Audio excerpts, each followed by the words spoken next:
अस्सलाम वालेकुम। Every day के प्लेटफॉर्म से मैं साजिद गनी आपसे मुखातिब हूँ। आज जमीयतुल कुरैश के सदर हमारे साथ मौजूद हैं। कुरैशी साहब, आपकी हमेशा से ये डिमांड रही है इस्लामाबाद में स्लेटर हाउस का होना लाजिम है। इस्लामाबाद 25 लाख की आबादी का शहर हो चुका है और द ब्यूटीफुल इस्लामाबाद कहलाया जाता है।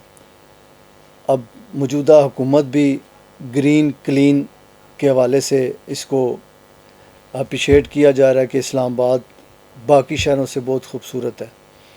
शॉपिंग बैग भी बंद किए जा रहे हैं कि इससे माहौल बेहतर होगा। सबसे मेन मसला जिस पर आज तक किसी ने तवज्जो नहीं दी, एनवायरनमेंट ख़राबी हो रही है। इस्लामाबाद में स्लाटर हाउस ना होने की वजह से जगह जगह स्लाटिंग हो रही है। वो सारी आलाइश पार्कों में, नालों में, चौराहों में फेंकी जाती है, जिससे माहौल आलूदा हो रहा है। इस तरफ कौन तवज्जो देगा? आए दिन रोज़ अखबारात में, मीडिया में, प्रिंट मीडिया में, इलेक्ट्रॉनिक मीडिया में ख़बरें लगती हैं कि गधे का गोश्त बेचा जा रहा है, कुत्ते का गोश्त बेचा जा रहा है। खुदा के बंदो, ये इस्लामाबाद है, कैपिटल है। कैपिटल में स्लाटर हाउस क्यों नहीं बन रहा? क्यों नहीं बन रहा? इसके पीछे कौन से लोग हैं जो रास्ता रोक रहे हैं?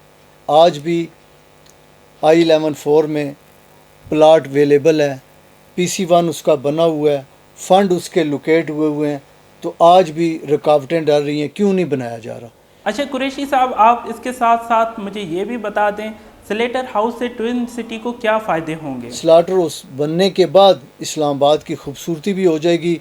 यहाँ के शहरियों को तस्दीक शुदा, मेयारी, साफ़ और सस्ता गोश्त फराम किया जा सकता है। हमारी जो अलाइश ज़ाया होती है, लाखों करोड़ों रुपए का अलाइश ज़ाया हो जाती है, वो भी किसी करामत आ जाएगी। स्लाटर हाउस बनेगा, उसके अंदर हमारा चमड़ा, खून, आंतें, दीगर अलाइश हमारी जो आज तक हम फेंकते आ रहे हैं, वो पैसों की बिकेंगी।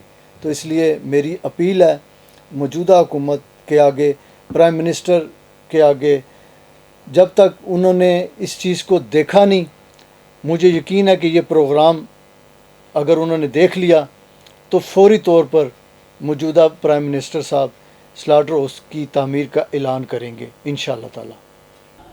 बहुत शुक्रिया कुरैशी साहब, आपने हमें टाइम दिया है। इंशाअल्लाह मज़ीद और एक टॉपिक के साथ आपसे फिर से मुखातिब होंगे। तब तक अल्लाह हाफ़िज़।